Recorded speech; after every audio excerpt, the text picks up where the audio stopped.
हर हर महादेव, राधे राधे आप सभी को। मेरा नाम है किरण और मैं एक गृहिणी हूँ। अगर आप भी सावन के सोमवार व्रत रखने जा रही हैं तो इसकी सही विधि ज़रूर जानिए तथा छोटी छोटी बातों का ध्यान रखने से ही व्रत पूर्ण माना जाता है। इस बार सावन में 4 सोमवार पड़ रहे हैं, 3 अगस्त, 10 अगस्त, 17 अगस्त और 24 अगस्त।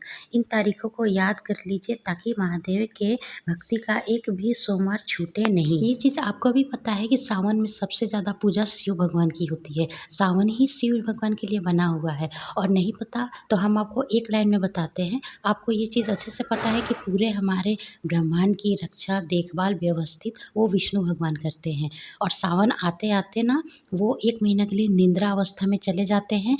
यानी शिव जी को ये ज़िम्मेदारी सौंप के जाते हैं कि मैं 1 महीना के लिए निद्रावस्था में जा रहा हूँ, तुम्हें 1 महीना की पूरी व्यवस्था, ब्रह्मांड की व्यवस्था सँभालनी पड़ेगी। तो इस वजह से 1 महीना के लिए विष्णु भगवान निद्रावस्था में चले जाते हैं और जिसकी ज़िम्मेदारी शिव भगवान अपने कंधों पे लेके वो 1 महीना के लिए पूरा ब्रह्मांड की व्यवस्था वो देखते हैं। इसलिए सावन में वो दिन आता है 1 महीना और इसी 1 महीना में शिव भगवान की बहुत अच्छे से आराधना होती है, बहुत अच्छे से लोग पूजा पाठ करते हैं। बोल बम होता है, बहुत सारी चीज़ें इस महीना में होती है और इस महीने को सबसे ज़्यादा शुभ भी माना जाता है। और ऐसा भी कहा जाता है कि सावन में सबसे ज़्यादा लोगों की मनोकामना पूर्ण होती है, क्योंकि बहुत सारे लोग जो है वो शिव भगवान के सामने अपनी झोली फैला के मांगते हैं और भोले बाबा के सामने, शिव भगवान के सामने, महादेव के सामने, महाकाल के सामने कोई अगर झोली फैला के कुछ मांगे और भोले बाबा ना दें, ऐसा हो सकता है? बिल्कुल भी नहीं। मैं भी एक शिव भक्त हूँ और मैंने भी उनके सामने झोली फैला के मांगा था। समय लगा लेकिन मुझे मिला, मेरी झोली खुशियों से भर गई। अगर आपकी भी कोई इच्छा है, कोई मनोकामना है तो भोले बाबा के सामने, भोले बाबा के चरणों में अपनी झोली फैला के प्रकट करिए। भोले बाबा आपकी मनोकामना ज़रूर पूर्ण करेंगे। और विधि बताने से पहले हम आपको एक चीज़ बता दे रहे हैं, अगर आपके पास कोई सामग्री भी नहीं है 16 सोमवार करने के लिए तो भी आप इस व्रत को बहुत अच्छे से विधि विधान के साथ कर सकते हैं और भोले बाबा खुश भी होंगे, वो आपको आशीर्वाद भी देंगे और आपका जो व्रत है वो सफल भी होगा। तो सबसे पहले सोमवारी के दिन सुबह उठिए, ब्रह्म मुहूर्त में झाड़ू पोछा आपको जो करना है कर लीजिए, बाल धो के नहा लीजिए, उसके बाद नए वस्त्र पहन लीजिए। आप वस्त्र कोई भी पहनिए, उससे कोई मतलब नहीं है, बस जूठा नहीं होना चाहिए। उसके बाद आप अगर आप सामग्री से करना चाहती हैं या आपके पास है या आप खरीद के करना चाहती हैं तो वो भी हम आपको बता दे रहे हैं, क्योंकि वो सामग्री जितनी भी लगती है ना सोमवारी में वो सारी सभी के घर में, पूजा घर में होती है। कोई ज़्यादा बड़ा कोई सामग्री नहीं है, वो छोटी-छोटी ही चीज़ें होती है। जैसे अक्षत हो गया, कपूर हो गया, धूप हो गया, पुष्प हो गया, बेलपत्र हो गया, जो बेलपत्र का जो गोल होता है ना फल वो हो गया, फिर अक्षत हो गया, फिर मधु हो गया। यही सारी चीज़ें लगती है, ज़्यादा कुछ नहीं लगता है। और सबसे इम्पोर्टेंट कि आप ये सारी चीज़ें ना हर किसी के घर में हमेशा पूजा में इस्तेमाल करनी कही जाती है और होती भी है। अगर आपके पास कोई चीज़ नहीं भी है ना तो भी आप कर सकती हैं, बेफ़िक्र होके आप कर सकती हैं। महादेव आपकी भक्त सच्ची श्रद्धा में भरोसा रखते हैं, आपकी सामग्री से नहीं। वो आपकी अगर सच्ची श्रद्धा रहेगी ना मन में करने की तो वो उसी से खुश हो जाएँगे, ठीक है? तो हम सामग्री आपको बता दिए।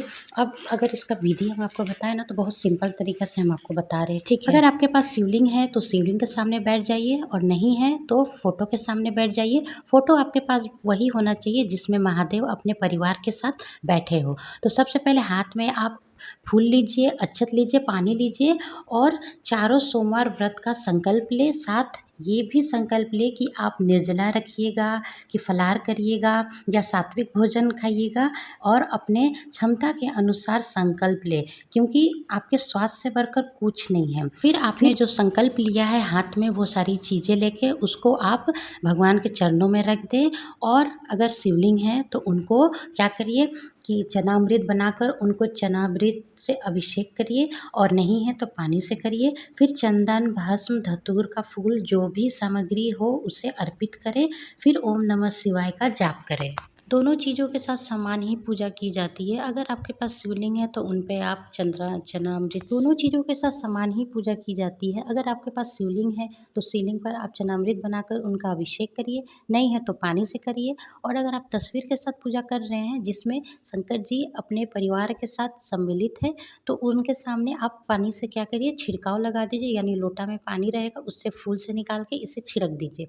उसके बाद आप दूध, दही, कपूर, धूप, चंदन, भस्म दूध, बेलपत्र, भांग और फल, ये सारी चीज़ें आप शिव जी के सामने अर्पित कर दीजिए। शिव जी के सामने पूरी सच्ची विश्वास के साथ ये प्रण लेना होता है। तो संकल्प आप कैसे लें? सबसे पहले फूल लीजिए, अक्षत लीजिए, पानी लेके हाथ में पुष्प लीजिए और संकल्प लीजिए, अपना नाम लीजिए और बोलिए, मैं पूरी श्रद्धा और विश्वास के साथ 16 सोमवार व्रत लेने का प्रण लेती हूँ।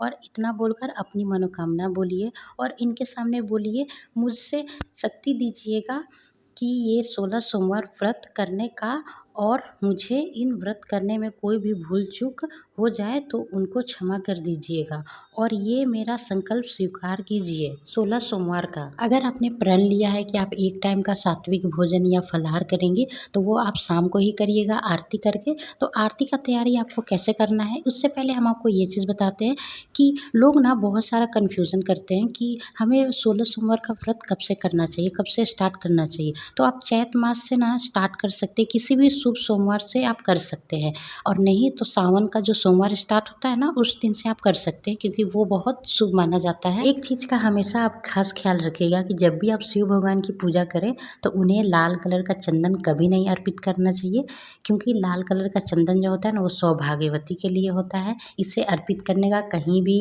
जिक्र नहीं किया गया है।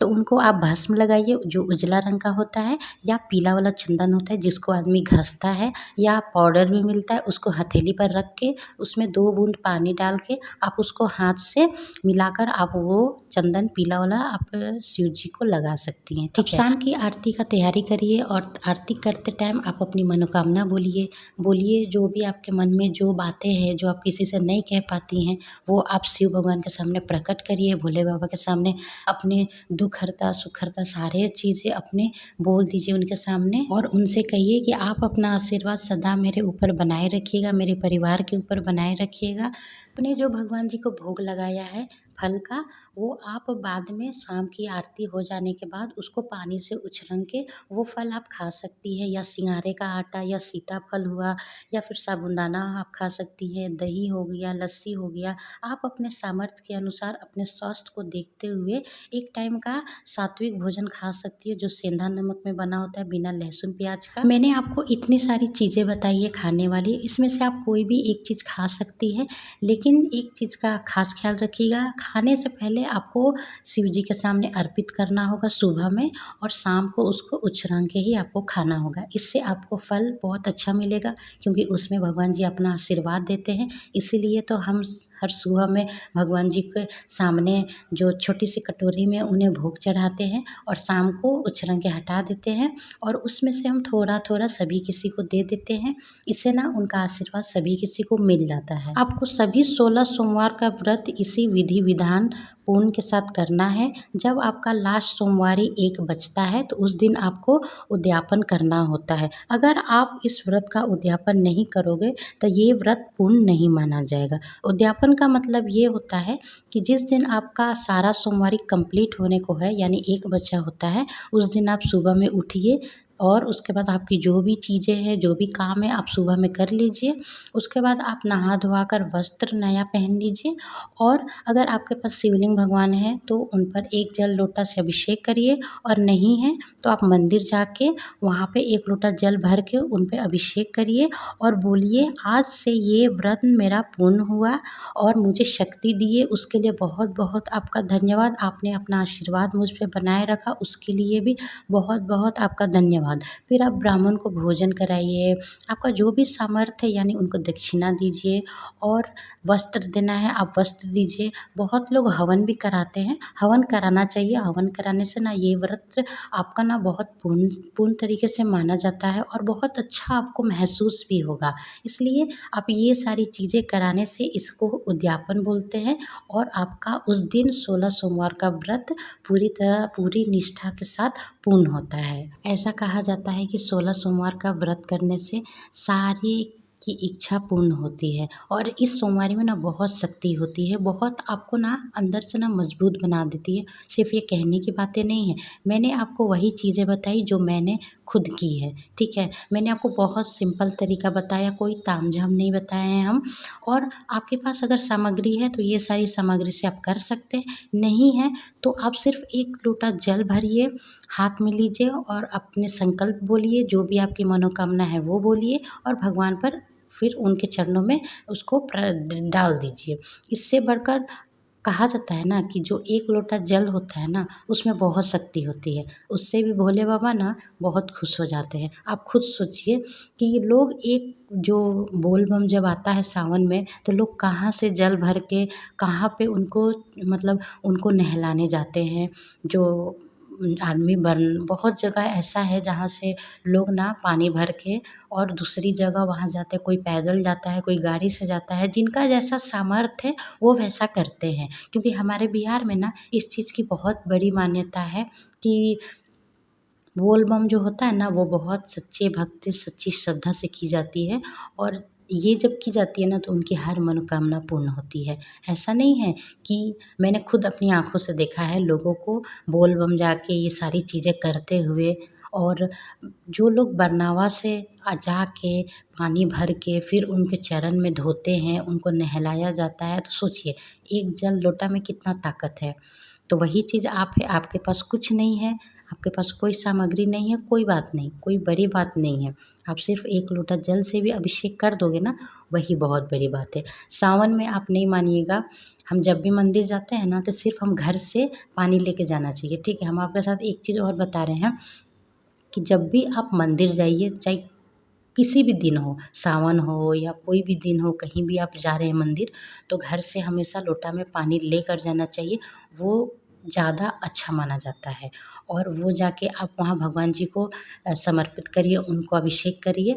और जब उधर से आप आइए मंदिर से, तो उस मंदिर से ना आप 1 लोटा जल भर के भगवान के चरणों में उनको चढ़ा के और उस लोटा को अपने बोलिए कि हाँ, हे भगवान इसमें आप अपना आशीर्वाद मुझ पे बनाए रखिएगा।